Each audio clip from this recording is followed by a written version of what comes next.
नमस्कार दोस्तों, आप लोग का एक और फिर से स्वागत है हमारे इस चैनल R1 स्टडी लाइफ में। दोस्तों, आज का मेरे वीडियो केमिस्ट्री पे है जो 30 पीबीआई ऑब्जेक्टिव क्वेश्चन के बारे में डिस्कस करेंगे, जो polytechnic ITI paramedical entrance exam के लिए काफ़ी ही महत्वपूर्ण है। तो चलिए पहला प्रश्न की ओर चलते हैं।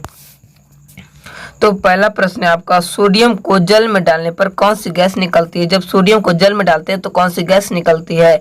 ए में ऑक्सीजन, बी में हाइड्रोजन, सी में नाइट्रोजन और डी इनमें से कोई नहीं। तो जो दोस्तों सोडियम को जब जल में डालते हैं तो हाइड्रोजन गैस निकलती है, यानी बी ऑप्शन मेरा सही हो जाएगा। चलिए दूसरा प्रश्न की ओर चलते हैं।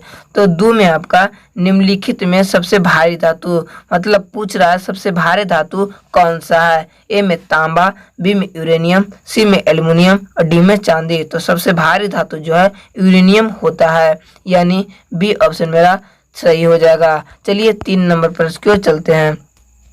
तो 3 में आपका निम्न में से किस खनिज द्वारा लोहा प्राप्त किया जाता है? माने किस खनिज द्वारा लोहा को प्राप्त किया जाता है? ए में चूने का पत्थर से, बी में पिंच ब्लेड से, सी में मोनाजाइट रेत से और डी हेमाटाइट से। तो दोस्तों खनिज द्वारा लोहा प्राप्त किया जाता है हेमाटाइट से, यानी डी ऑप्शन मेरा सही हो जाएगा।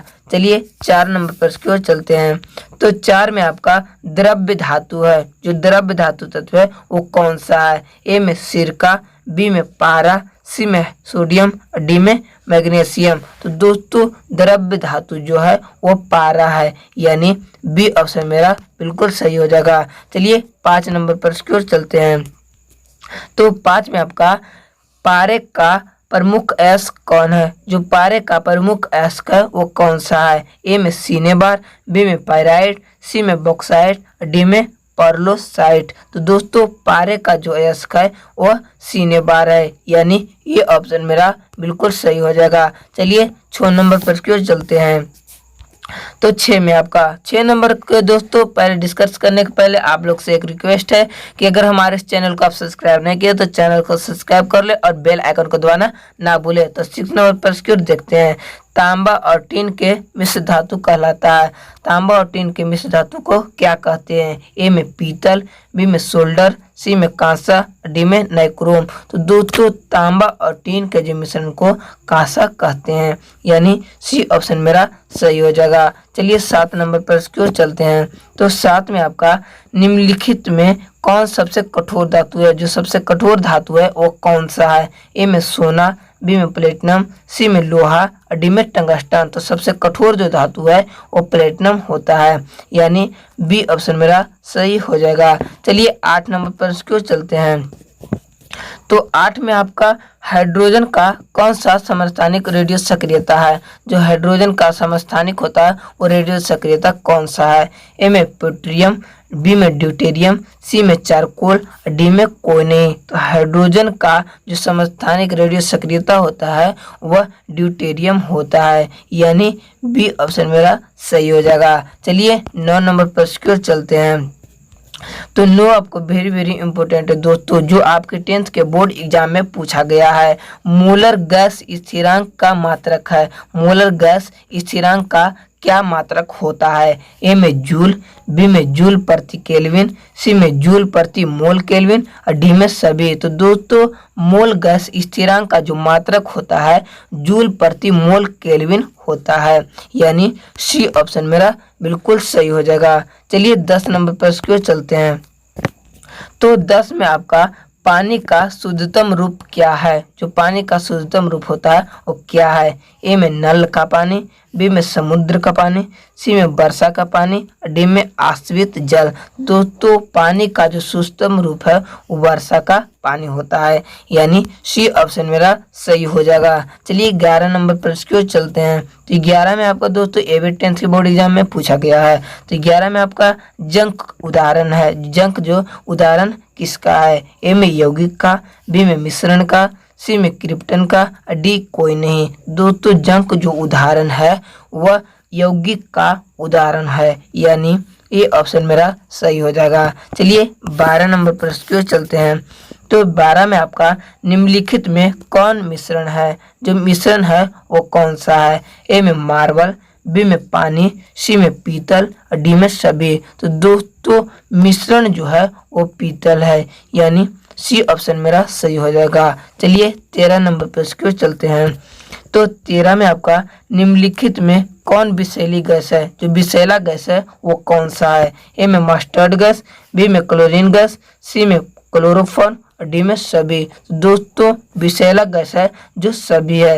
ये 4 ऑप्शन में चारों विषैला गैस है। मस्टर्ड गैस भी विषैला गैस है, क्लोरीन गैस भी विषैला गैस है और क्लोरोफॉर्म भी विषैला गैस है, यानी मेरा डी ऑप्शन सही हो जाएगा। चलिए 14 नंबर पर चलते हैं। तो 14 में आपका निम्नलिखित में कौन उपधातु है, उपधातु कौन सा है। ए में सिलिकॉन, बी में जर्मेनियम, सी में आर्सेनिक और डी में सभी। तो दोस्तों उपधातु जो पूछ रहा है वो सिलिकॉन भी है, जर्मेनियम भी है, आर्सेनिक भी है और इनमें से सभी मेरा ऑप्शन सही हो जाएगा, यानी डी ऑप्शन मेरा बिल्कुल सही हो जाएगा। दोस्तों उपधातु को मतलब सिलिकॉन भी सही होगा, जर्मेनियम भी हो जाएगा, आर्सेनिक भी, यानी डी ऑप्शन मेरा बिल्कुल सही हो जाएगा। चलिए 15 नंबर पर क्यों चलते हैं। तो 15 में आपका निम्न में कौन मिश्रण है, जो मिश्रण है वो कौन सा है। ए में हवा, बी में जल, सी में चौक, डी में क्रिप्टन। तो दोस्तों मिश्रण पूछ रहा है तो मेरा हवा सही हो जाएगा, यानी हवा जो है एक प्रकार का मिश्रण है। चलिए 16 नंबर पर क्यों चलते हैं। तो 16 में आपका तांबे का मिश्र धातु है, जो तांबे का मिश्र धातु है वो कौन सा है। ए में यौगिक, बी में एटम, सी में मिश्रण और डी में तनन। तो दोस्तों तांबे का जो मिश्र धातु है वो एटम का मिश्र धातु होता है तांबा, यानी बी ऑप्शन मेरा बिल्कुल सही हो जाएगा। चलिए 17 नंबर पर क्यों चलते हैं। तो 17 में आपका निम्नलिखित में कौन सा संक्रमण तत्व है, जो संक्रमण तत्व होता है वो कौन सा है। ए में हीलियम, बी में सोडियम, सी में तांबा और डी में फ्लोरीन। तो दोस्तों संक्रामक तत्व जो है वो तांबा है, यानी सी ऑप्शन मेरा सही हो जाएगा। चलिए 18 नंबर पर क्यों चलते हैं। तो 18 में आपका धातुई गुण सबसे अधिक होता है, जो धातु का गुण होता है वो सबसे अधिक कौन सा तत्व में होता है। ए में तांबा, बी में पीतल, सी में एल्युमिनियम और डी में स्टील। तो धातुई गुण जो सबसे अधिक होता है वो एल्युमिनियम में सबसे अधिक होता है, यानी सी ऑप्शन मेरा बिल्कुल सही हो जाएगा। तो धातुई गुण सबसे अधिक किस में होता है, तो एल्युमिनियम में। चलिए 19 नंबर पर क्यों चलते हैं। तो 19 में आपका निम्न में से कौन सा मिश्रण है, निम्न में कौन सा मिश्रण है। ए में हवा, बी में जल, सी में वायु और डी में चौक। दोस्तों कौन सा मिश्रण है, तो हवा एक प्रकार का मिश्रण है, यानी ये ऑप्शन मेरा बिल्कुल सही हो जाएगा। चलिए 20 नंबर पर क्यों चलते हैं। तो 20 में आपका निम्न में से कौन विषैली गैस है, जो विषैला गैस है वो कौन सा है। ए में मस्टर्ड गैस, बी में क्लोरीन गैस, सी में क्लोरोफॉर्म गैस और डी में इनमें से सभी। तो दोस्तों विषैला जो गैस है इनमें से सभी है, यानी डी ऑप्शन मेरा बिल्कुल सही हो जाएगा। चलिए 21 नंबर पर क्यों चलते हैं। तो 21 में आपका के कक्षा में कितने उप कक्षा होती है, जो के कक्षा होता है उसमें कितने उप कक्षा होती है। ए में 1, बी में 2, सी में 3, डी में 4। तो दोस्तों के कक्षा में एक उप कक्षा होती है, यानी ये ऑप्शन मेरा सही हो जाएगा। चलिए 22 नंबर पर क्यों चलते हैं। तो 22 में आपका मुख्य क्वांटम संख्या सूचित करता है, जो मुख्य क्वांटम संख्या होता है उस किसको सूचित करता है। ए में कक्षा की संख्या को, बी में परमाणु की त्रिज्या को, सी में इलेक्ट्रॉन की ऊर्जा को और डी में सभी। तो दोस्तों मुख्य क्वांटम जो संख्या होता है वो इनमें से सभी को सूचित करता है, यानी डी ऑप्शन मेरा सही हो जाएगा। यानी कक्षा की संख्या को भी सूचित करता है, परमाणु की त्रिज्या को भी सूचित करता है, इलेक्ट्रॉन की ऊर्जा को भी सूचित करता है, यानी डी ऑप्शन मेरा बिल्कुल सही होगा। चलिए 23 नंबर पर क्यों चलते हैं। तो 23 में आपका आधुनिक आवर्त सारणी किसने दिया, जो आधुनिक आवर्त सारणी आया है वो किसने दिया।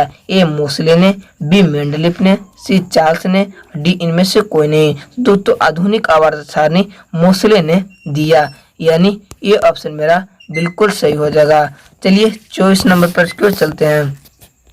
तो 24 में आपका निम्नलिखित में से कौन सा रासायनिक यौगिक है, जो निम्नलिखित में से कौन सा एक रासायनिक यौगिक है।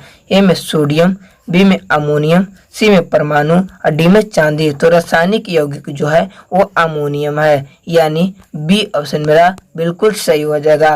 रासायनिक यौगिक कौन सा है? तो अमोनियम है। चलिए 25 नंबर पर इसको चलते हैं। तो 25 में आपका पारद है। पारद जो है वो कौन सा धातु है? उपधातु है या मिश्र धातु है? देखते हैं।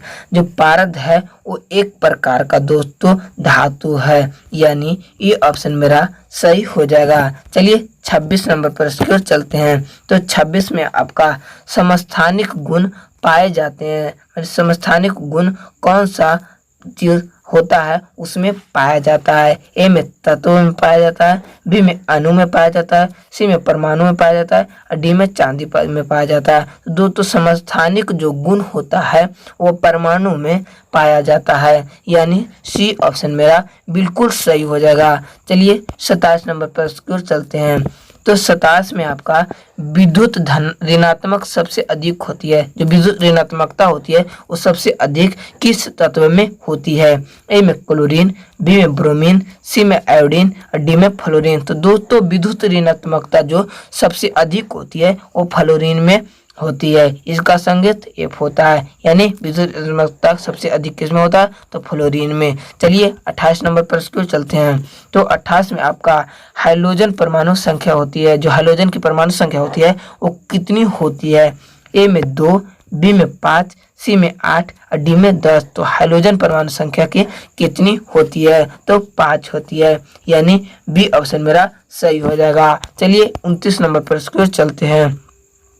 तो 29 में आपका एल कक्षा में उप कक्षा होती है। जो एल कक्षा होती है उसमें कितनी उप कक्षा होती है? ए में 2, बी में 3, सी में 5, डी में 4। तो दोस्तों एल जो कक्षा होती है उसमें उप कक्षों की संख्या 2 होती है, यानी ए ऑप्शन मेरा सही हो जाएगा। चलिए 30 नंबर पर इसको चलते हैं।